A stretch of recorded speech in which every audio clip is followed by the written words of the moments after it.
I'm hoping this is actually working now. I'm praying it does. Just spent the last half an hour trying to throw a brick at a wall, trying to figure out what the fuck was going wrong. Right, I think we're good to go. I actually think I'm working now. Do apologize for like the random uh ins and outs constantly of me streaming. Effectively, my computer just went, you know what, fuck you. I'm just not working today. I was like, I haven't used this in a week, and well, it's not that I haven't used this in a week. I've had my computer turned on, but I haven't actually streamed in a week because of Christmas. And I thought, okay, well, I'll come back today because Orb's out today and we'll cover Orb. Long and behold, everything just stops working. I'm just getting to the point now, I think I'm cursed with technology. Technology just hates me. Anyway, yes, enough talk of my inability to get technology working. Today we actually are covering episode 14 of Orb on the Moons of the Earth. And as episode 13 was, oof, boys, it's not looking so good, is it? I must admit, Noak's going crazy mode. He's not a happy bunny, as my mum would say.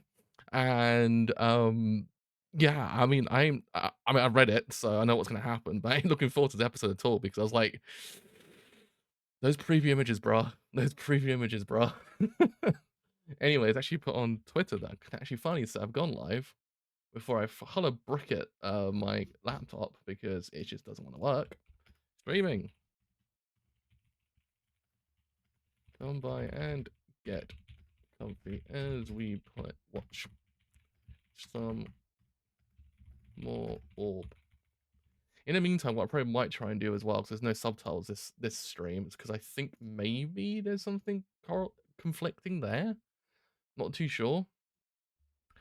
Probably what I might do is I might try and see if I can get an alternate to using the internet to relay subtitles. I've got to look into how to change it. There must be a new one at this point in time. It's been like what, 3 years since they did the last one, so it must be a new one out at this stage.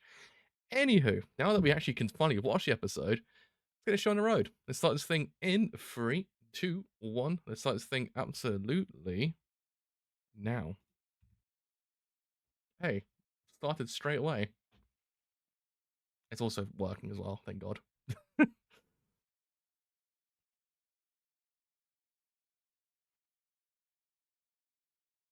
kind of feel like we won't be able to look at pairs the same way ever again after this episode either.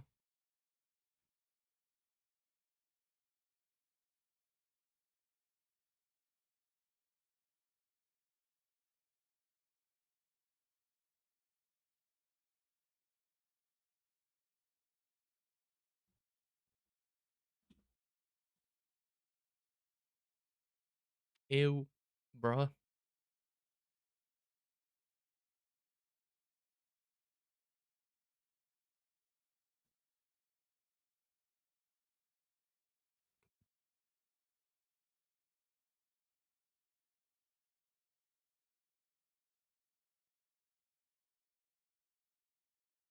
He's like, wait a minute. So wait a minute, you just fucked up, dude.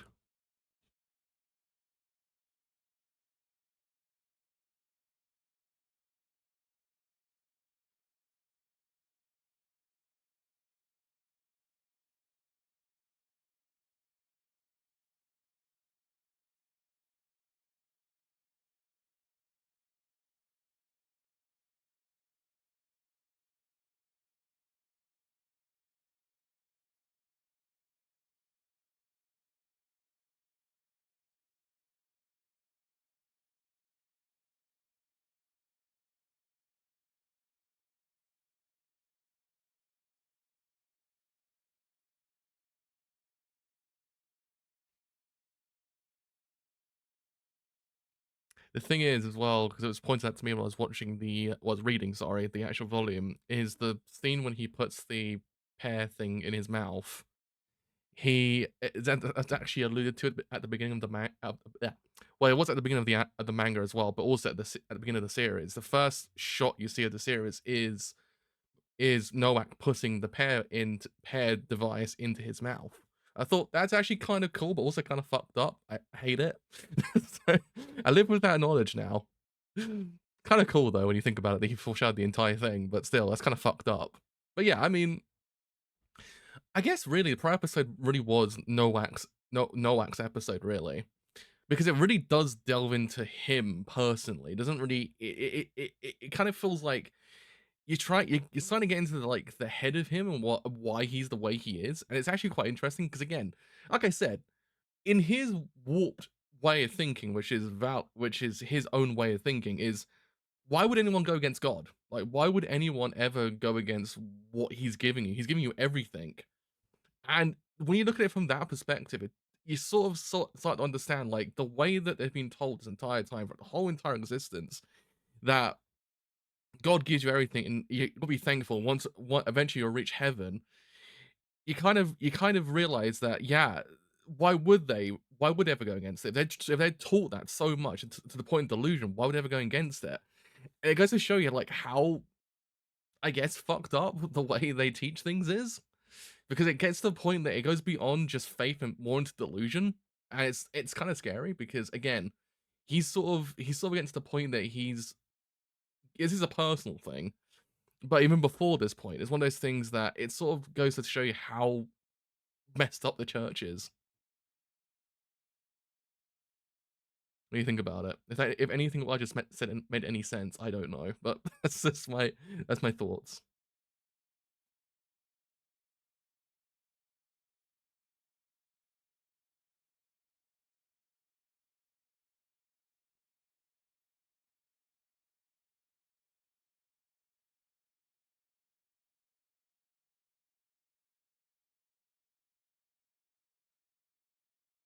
I mean, kind of saw it with Akosi before this point as well, like how Akosi believed heaven to be this grandiose thing, and then when in theory, let's be real, it wasn't taught to him in the way that felt like faith. It felt more like delusion.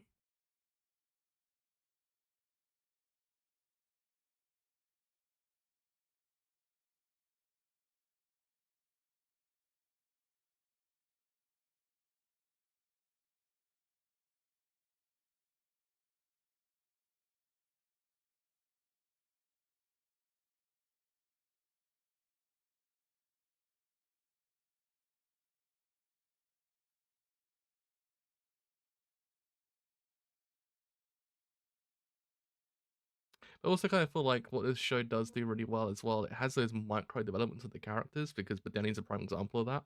How he protected Jalenta last week. Like it's those moments, so to speak, that really do go a long way to actually like further show the series to just be that damn good. But again, it's one of those things that you could believe in this. You could believe that God gives you everything, and why would you go against it? But the way that Noak does it counteracts it effectively. He doesn't. It again. It's like kind of goes back to this whole delusional aspect. Like he kind of feels like what he's doing is correct, but let's be real, fuck it isn't.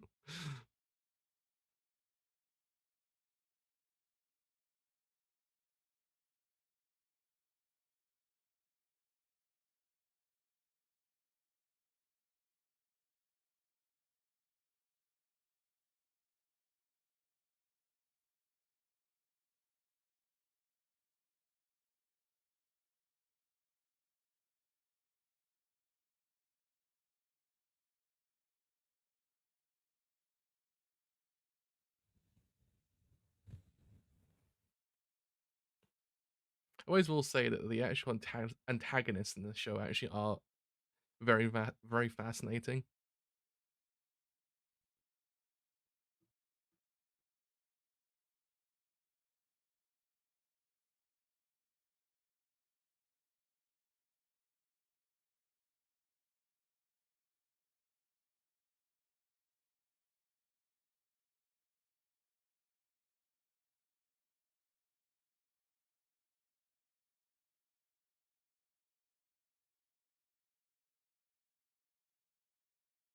My poor boy.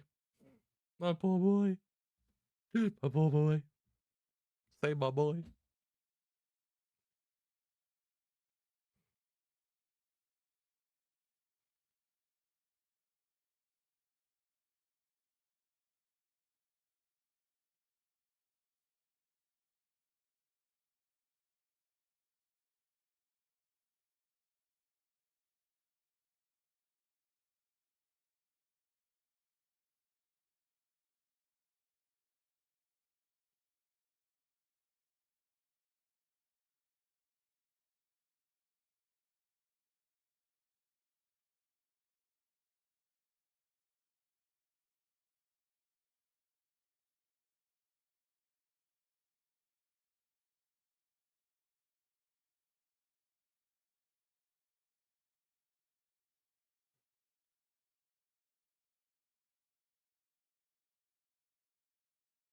As I said, I do really appreciate the development with Bourdain's character. It's just so beautiful to see like how much he's come in this short space of time. How far he's come, I should say.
Bourdain's always got a backup plan. He's the goddamn greatest.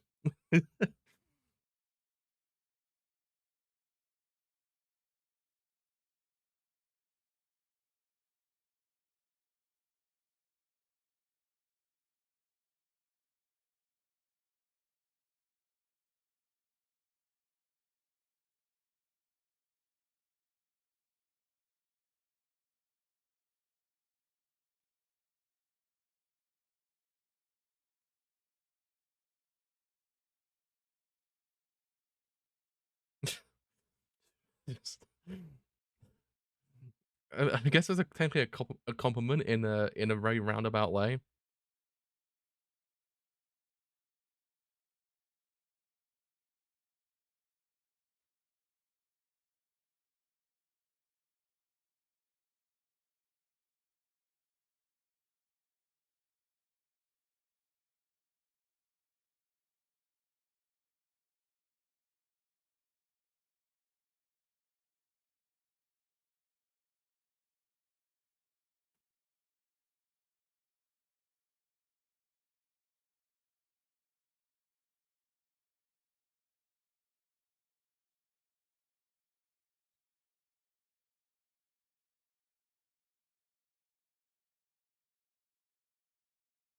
Like I said, it's just really nice to see how far he's come as a character. Because again, he went from being very recluse, everything like that, to being like very like I guess forward in the idea of actually preserving everything. It's actually quite nice as well.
I love this dude so much.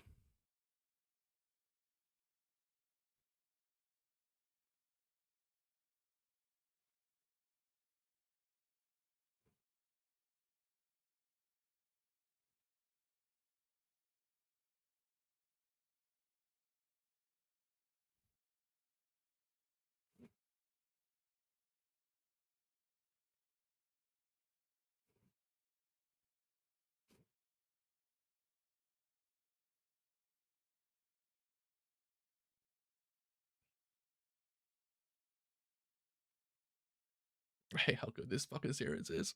It's so fucking good.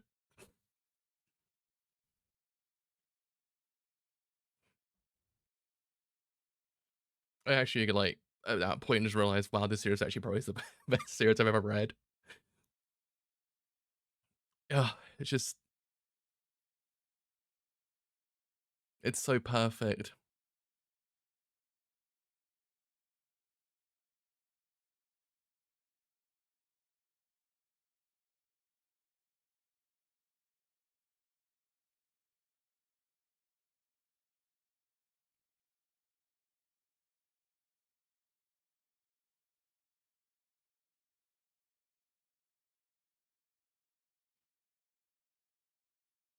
I mean, like, don't get me wrong, it's fucking depressing because we just dude, like, my main character just fucking die. But I kind of feel like what it does is it leaves in a sense of hope. Like, that's what the series does perfectly. It encapsulates the idea of hope. Like, there's no sense that this ends and it ends basically. They actually will they actually the whole theory lives on and see Cosy actually just say, by the way, we're ending this with hope, which just makes me go, fuck. It just makes me want to fucking just go into a corner and just do that one meme of the guy just crying and just not stop. It's a Pedro Pascal meme. It's a Pedro Pascal meme, basically. It's so good. Like, this is a beautiful moment. God, I'm fucking crying. Fuck. I cried twice. I cried in the manga and I cried in the anime series as well. I hate having emotions.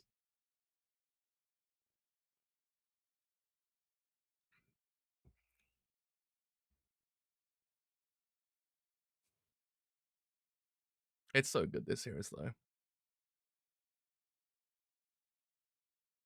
It's a beautiful encapsulation of Akati's character as well, just going from not being able to look up the sky, thinking that you have to get to heaven and everything else is lowly, to actually just realizing the sky he's looking at is beautiful. I'm just like, my god, that's like perfect fucking development. And you get this section.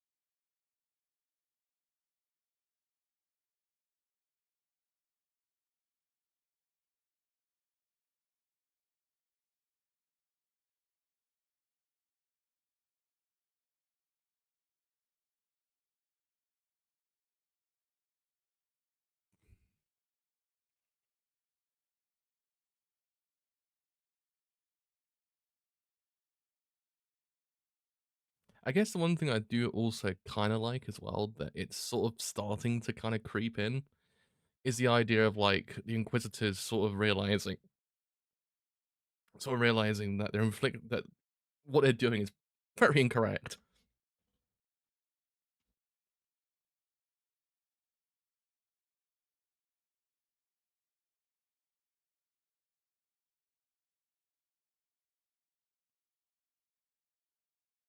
It goes to show that now there is this idea that not even the people that work in the church really think that what they're doing is correct.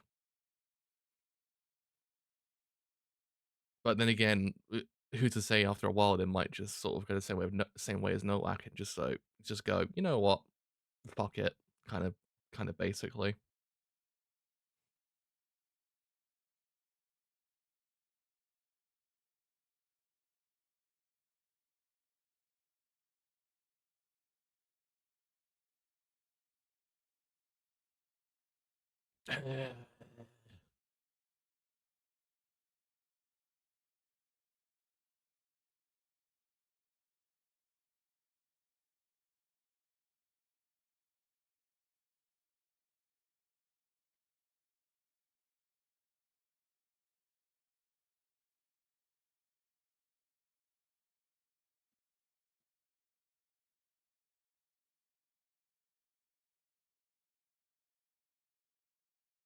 This dude, this fucking dude. I've been waiting to be able to just say I fucking hate this guy.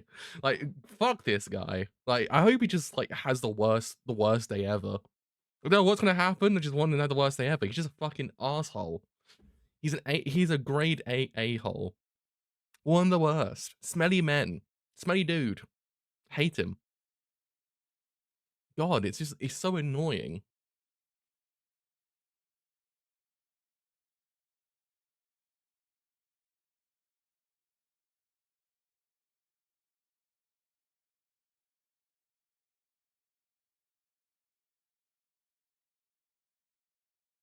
Don't get me wrong, it's sort of slowly crept in as well, this idea of like how much he actually kind of doesn't like Nowak as well, but Dude's an OG hater, like, completely.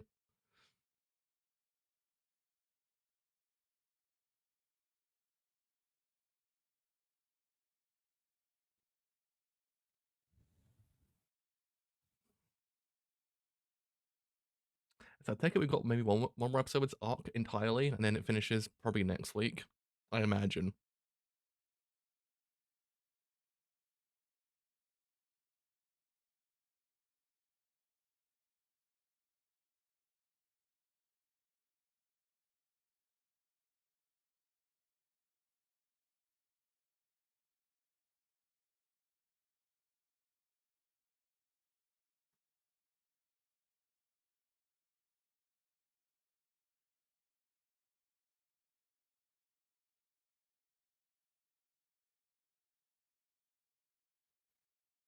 I feel like this kind of really doesn't really paint a good picture for the church as well. Like the church is just really really bad light at this point. Like I said, oh yeah, by the way, there's like guys that sort of go against the doctrine of what they do here. I'm like, hey, maybe there's like a small glimmer of hope in the church. Maybe they might go, you know what, we'll leave. Or they might just sort of upend everything. But then you kind of get this moment, you kind of like, yeah, the church is beyond saving at this point.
It's like the worst kind of episode to have after Christmas. Just depression.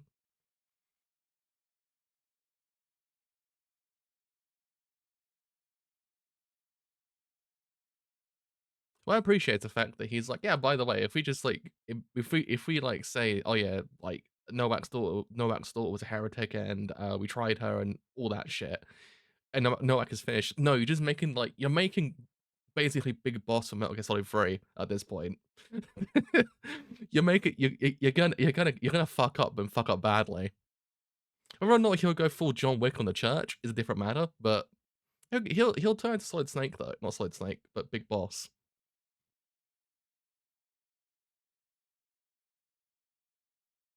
I mean, he's always kind of halfway there with misconstruing someone's will, so there you go.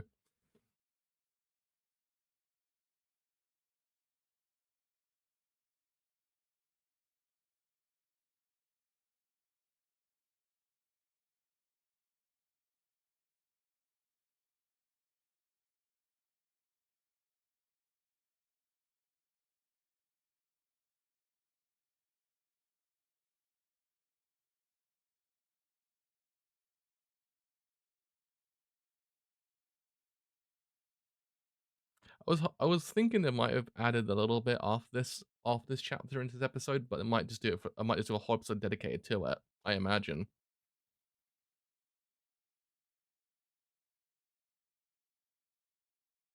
They probably won't. Just like, I don't understand. Bro.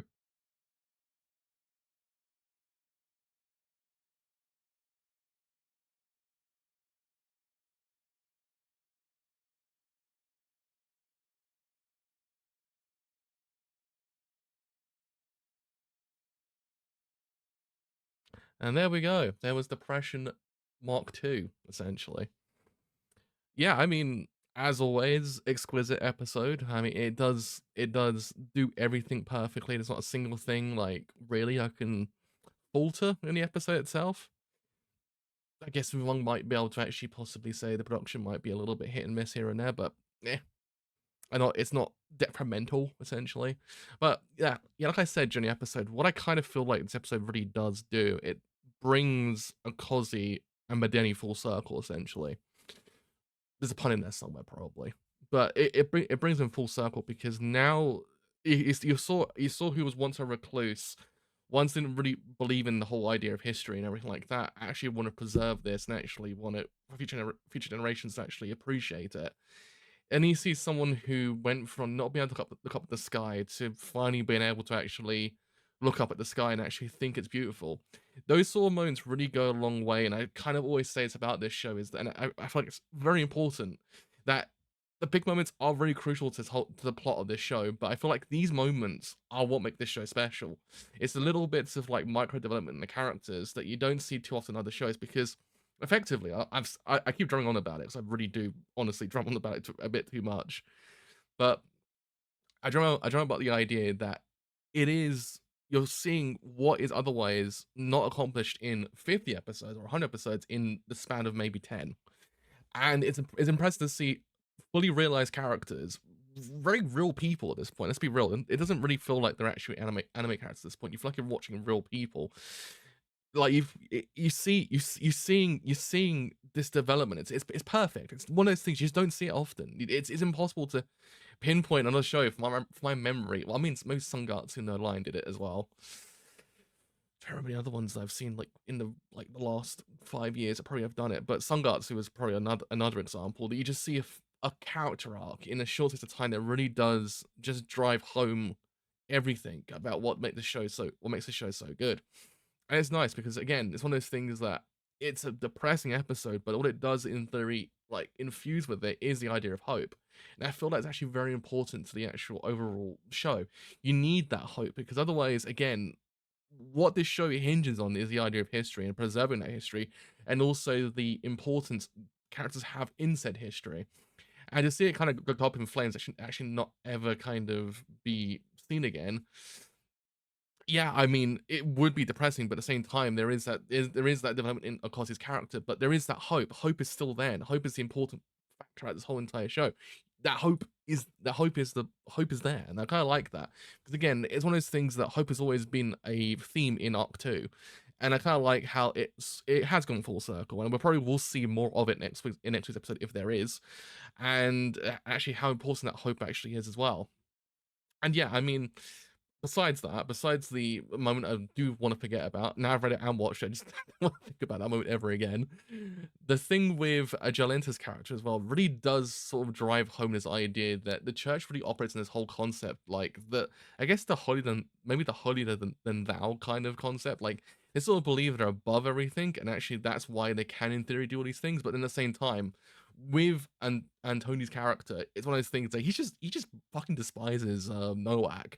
It's one of those things that he is an OG hater, and it's so impressive to see this man like maul this badly about one dude.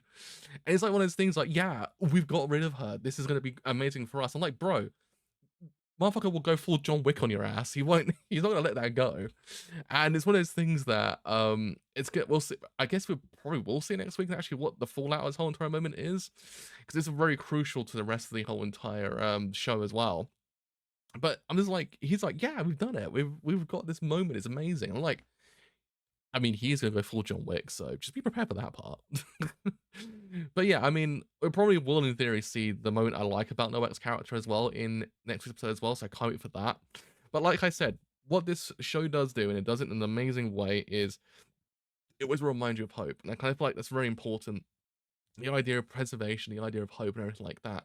And it kind of turns what's otherwise still it's a depressing moment, don't get me wrong, because it is depressing to see Akazi and Bedeni go because they're my favorite characters. Though, as I've always said, don't worry, there's even better characters later on, so you don't have to worry about that too much. What I do love, what this show does do, it does drive home that it's not sadness. Sadness isn't the overarching feeling. there is that sense of hope. And I kind of feel like it's just really nice to actually end on that whole entire concept as well. Because yeah, it's depressing, but there is this sense of like that they what they did wasn't for nothing. The same thing with the prior arc as well. I kind of feel like that Raffles arc ended on the concept of that it's not over, that it will continue on, the idea of heliocentrism. The same thing applies here because let's be real, they haven't ended heliocentrism, it still continues on, but they just don't know it yet. And I always love that about this show is because it always feels like it will never go no matter how much they try, and that hope is always gonna still be there, and I kinda like that.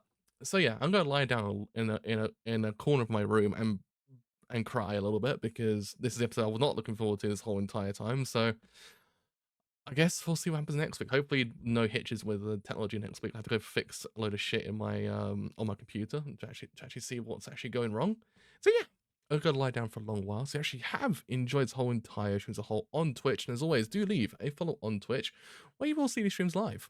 If you have then enjoyed this whole entire stream as a whole on YouTube, and as always, do leave a like and leave a sub as well. Both do help quite a lot. If you have then enjoyed this whole entire stream as a whole on YouTube, as always, and as always, follow me on Twitter. Helps quite a bit. Also, actually will then know when your streams are live and any other streams I may do as well.